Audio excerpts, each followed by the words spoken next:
how do projections play into all of this? Yeah, so most qualitative earning reports don't have projections and don't do the next year's financials because you buy a company on what it's worth right now. Okay. That being said, if there is a lot of contracts signed up, that's going to make a buyer more eager to buy the company. So you can include that in your report and talk about it. And I've done projections based off of the assumptions of a buyer and what the seller has said, but if not typically part of my QoE report. But tell me, how do you guys help out with those? A lot of the times when it comes from the ProjectionHub side of things, if most acquisitions are going to be looking for lending to purchase the business, most people don't have, a few $100,000, a few million sticking around to just say, oh yeah, let me just buy a new business. So projections are required by every SBA lender for an acquisition project, because if it's switching hands, they're going to want to know, okay, where was the existing, historical financials, and how are you going to maintain that? Or, a lot of people like to buy a business that maybe isn't doing so hot, and they're like, well, I can turn it around and make it a profitable company.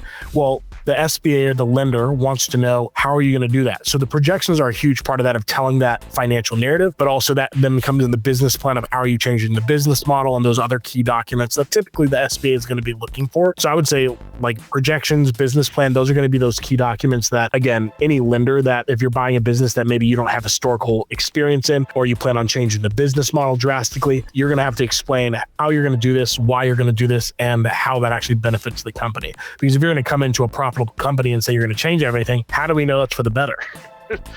And so a lot of people think they have good ideas, and it might not be good ideas. They're going to want to see the business plan they have. Yeah. And so QoE reports, I think, are key. Like a lot of people, I think for the longest time, I've been, working in sort of the business consulting industry for probably the past decade, and they're talked about often. Like in all the circles that I ran from, I worked for a consulting firm out in San Diego. Now I'm here in the Midwest, and it's not common to be like, oh yeah, go get your QoE report.